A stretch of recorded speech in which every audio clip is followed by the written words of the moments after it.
going to start by showing you all a book that I have not written, but somebody else has written. And I think I was delighted to find it. It's Gladys McGarry, The Well-Lived Life. And you know what? She's 102 years old, a doctor's 6 secrets for health and happiness at every age. And when she wrote this at 102, she was still practicing medicine. And I find it inspiring beyond belief what she says, and it's a book that I certainly recommend because the longer I live, the more I see aging as the best part of life. My life right now has been beyond anything I could have conceptualized, and I am going to be this summer, I'll be 90. So it's just, and keep going, keep going, keep going, keep going. Okay.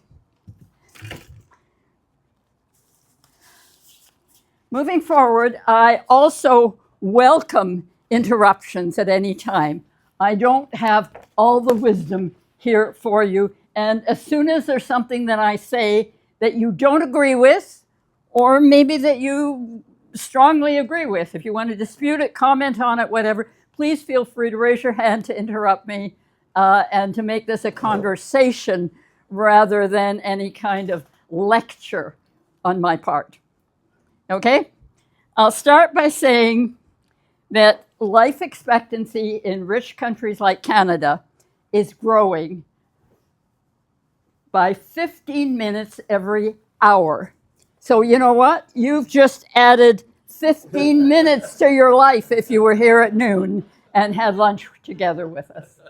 Like we have no idea what miracles medicine is doing for us, but we are all going to live longer than we expected. And actual decline, yes, we all have our problems. I've got a hearing problem. Other people have problems with mobility or with other things. Welcome to the club. But, of course, that's part of it. But it's occurring later and later. And there are more and more ways in which, we learn to cope. As I say, I now wear hearing aids. So what? My hair is gray. So what? I have stopped using all those negative terms that are out there. Senile, over the hill, disposable. Often when I talk to seniors groups. Talking about you?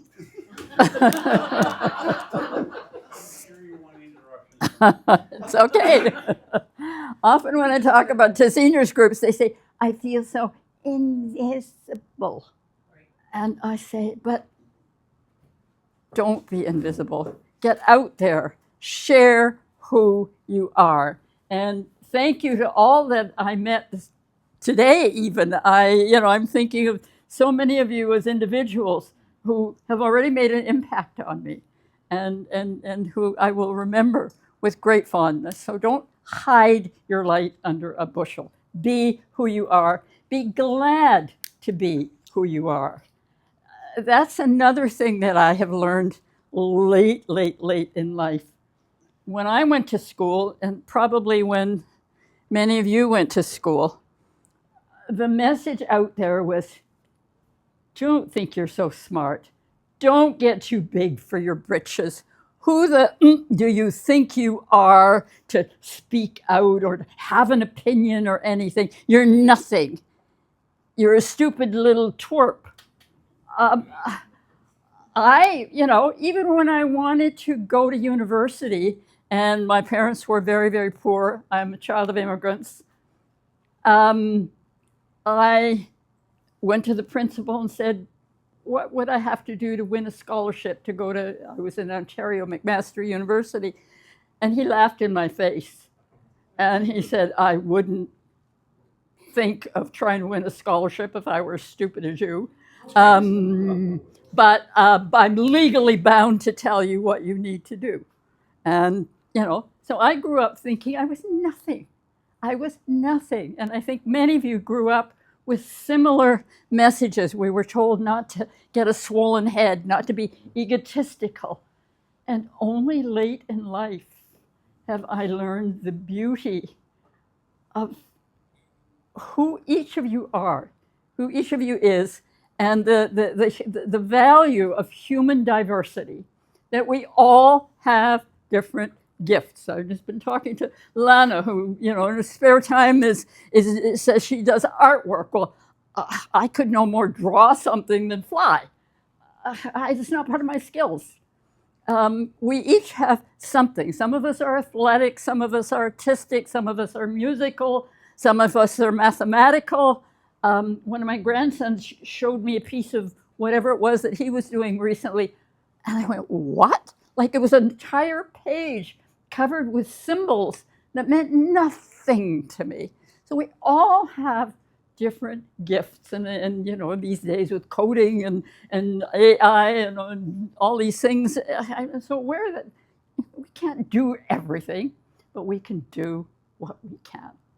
So welcome to the world of new challenges, along with new opportunities to be who we are. And only this week I went to a talk, some of you may know him, David Helliwell, who's a UBC professor of economics, but he's made his core thing, happiness. And he was talking all about the ways to be happy, happy, happy, joyful, joyful, joyful. And I said, you know what? I'm not sure I understand that kind of happiness. I know something about an inner sense of contentment when I look at particularly my family, the people I love, the friends in my world, the beauties of nature. That I get. I'm not very good about jokes and humor. I've never understood why if somebody steps on a banana peel and falls on his ass, I should laugh. What is it? We enjoy watching other people hurt themselves? I don't get it. So there's much that I don't get. But I think we each have our concept of what is right for us as a unique individual. And that uniqueness, we each have something to give to the world. And so the other thing that I spoke to David about it, also cling to, is there's Viktor Frankl made a wonderful statement that I often say, he who has a why to live can bear almost any how. And, and even seeing this Rotary Club and seeing the enthusiasm that you're putting in for raising money, for giving to those who are in need in your community, you're doing something. It's not all about, gee, I'm having fun. It's something else. It's something deeper. And hang on to that. Hang on to that. Don't ever let that go from your grasp. He who has a why to live can bear almost anyhow. So, and I think you all have a why. Okay. Back to my talk. Okay, if you can, I do encourage you to stay as physically active as you can. I know that for some of us, that is increasingly a challenge, but if you can, try to push yourself out the door every day to at least walk a little bit. A study that divided people ages 55 to 80 randomly into two groups. One group walked 3 times a week, the other didn't not. And the group that did the walking, it was their cognitive skills that they measured afterwards. So it's not just your body that you're keeping in shape, it's your mind when you get enough fresh air and a little bit of exercise. So I encourage you to do what you can. Of course, we all have our limitations. And, we can't, run the way we used to when we were 20 years old, but there's no need to do that. Okay? Change is inevitable. We all change over time. And what we need to challenge is the idea that change equals decay. I don't feel that I'm decaying day by day, year by year. I learn something. I gain something from every day that I'm alive, that I have the occasion to be with others, to absorb something from whatever source it is. So don't think of yourself as decaying. Think of yourself as learning, as growing in all kinds of ways that are positive. And you'll get more out of life, I think, if you see that as the way forward.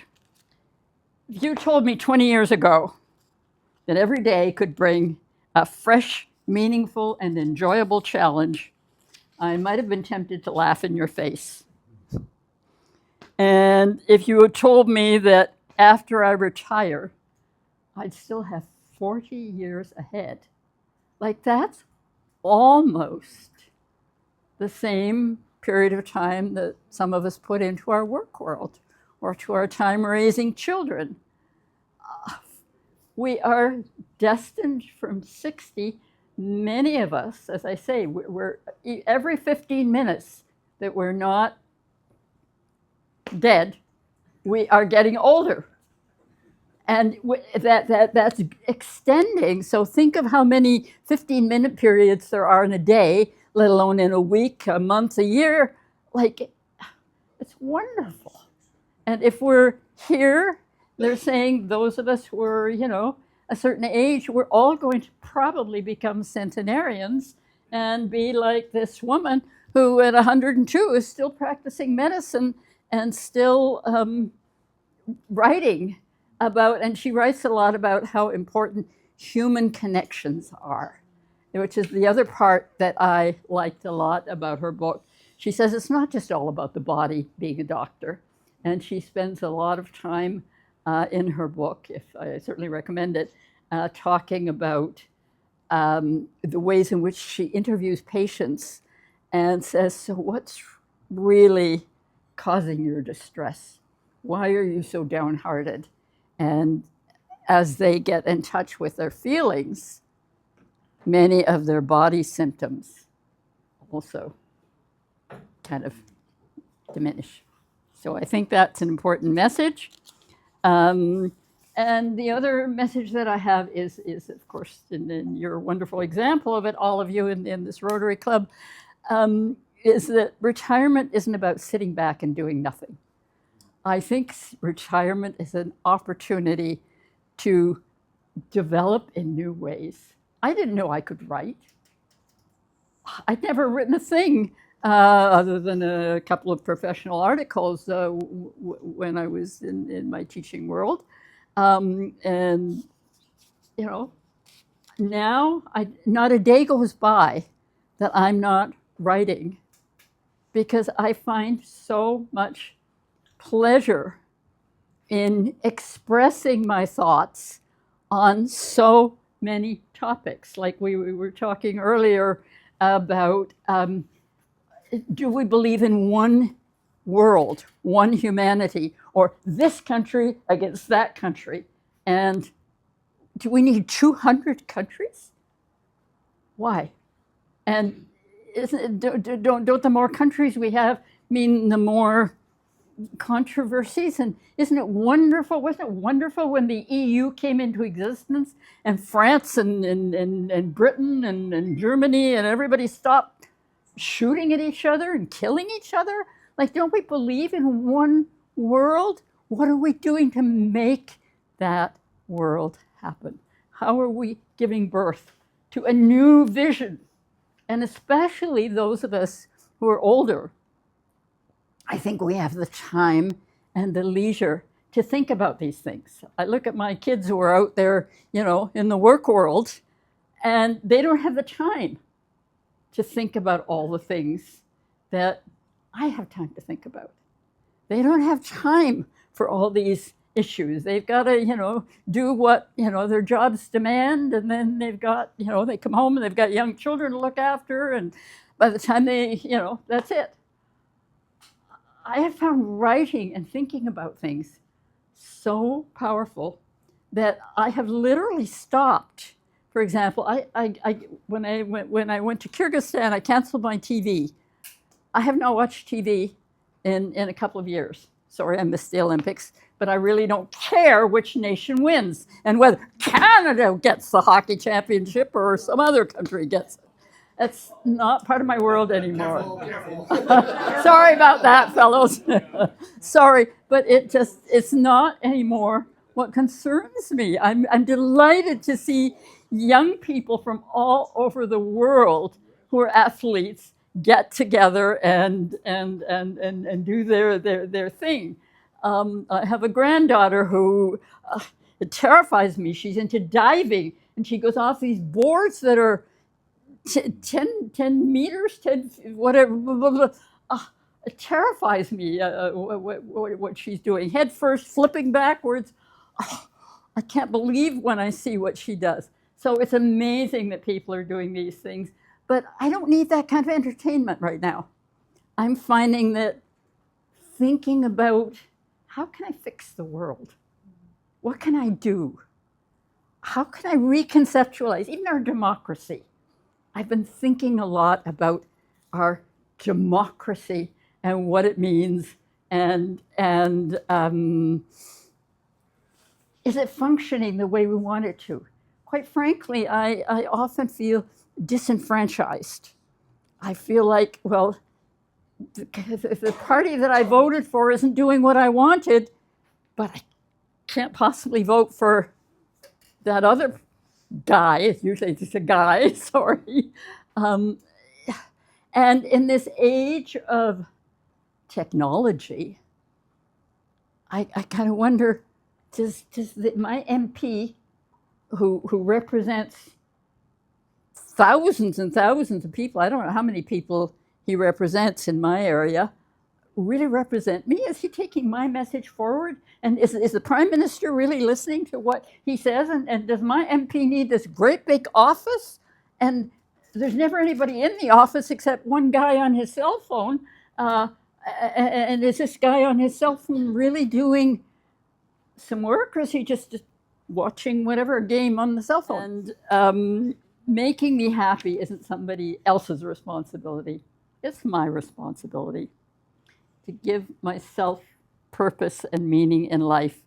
And I've said that good genes are important, but the doctors are now saying that 25% of aging well is up to each of us.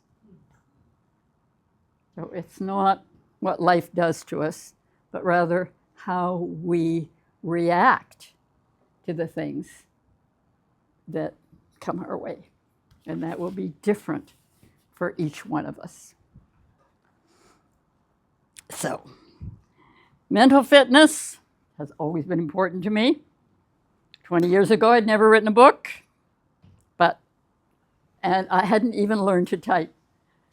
My daughter has just walked in. She laughs at me and through my grandchildren, because I never learned to touch type. And they can't believe that I have written 2 books with 2 fingers.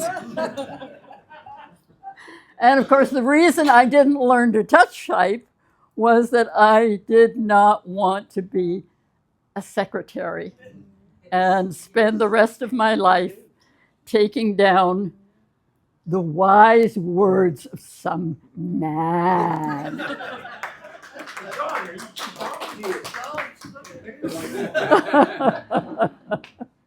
I'm not that wise. But that was our role back then. That was what we were all taught and expected to do. And I'm so pleased to see so many faces nodding in agreement. Thank you. Okay. I'm going to say Ontario schools in my day were composite, meaning they were divided into academic, commercial, or industrial. Yep. Okay.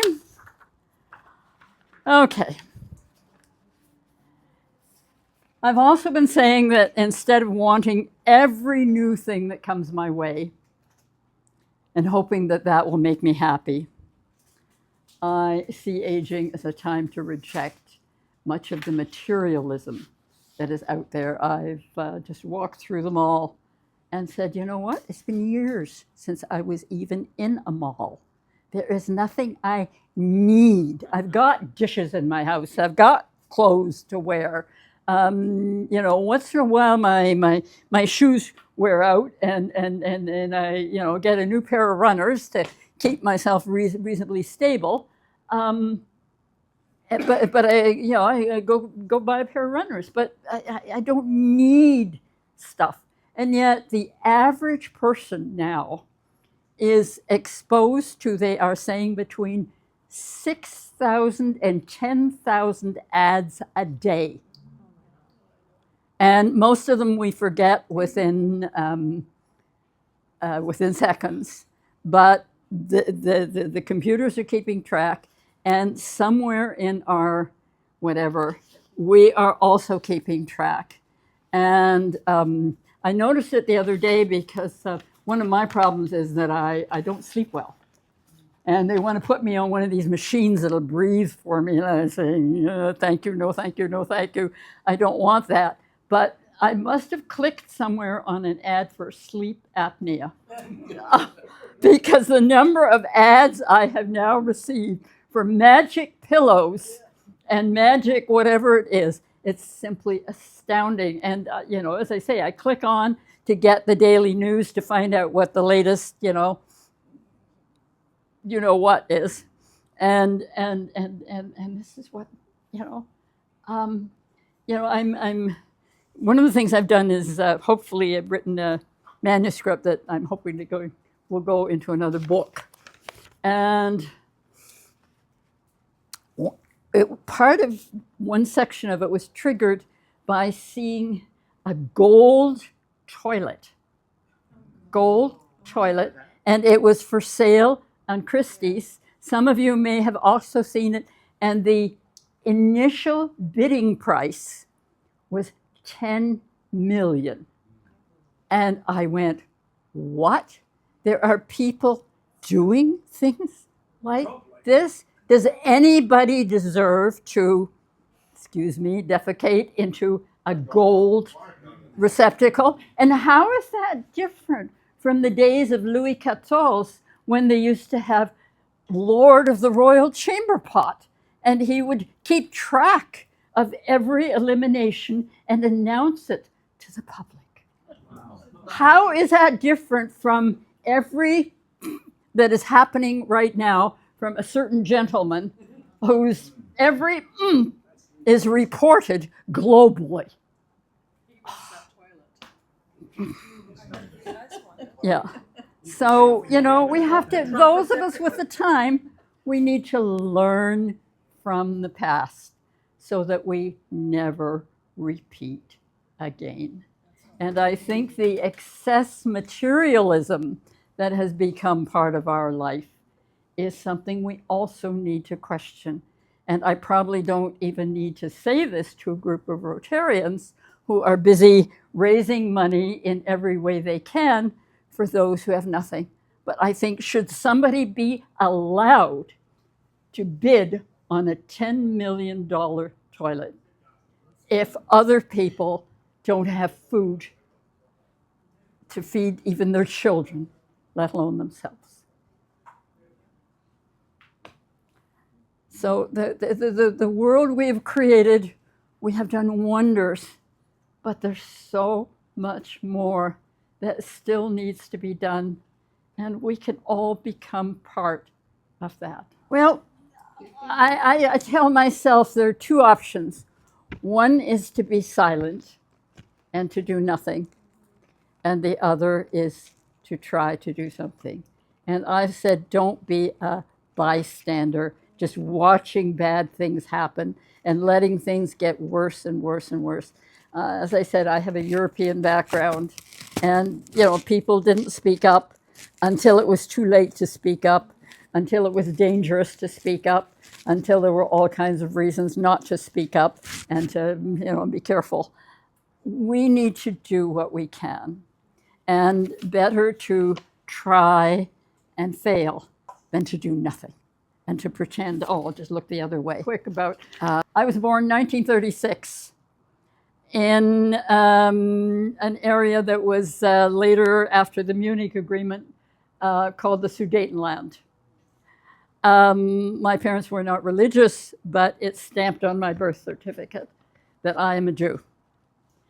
My parents were desperate to get to Canada, but of course Canada didn't want any Jews. Canada had the worst record of any of the democracies for accepting them. And I've just read a statistic now with all the terrible, terrible stuff that's happening in Israel and Gaza, that Americans and most countries, the rise in anti-Semitism has been 200%. You know what it's been in Canada? 620%. What?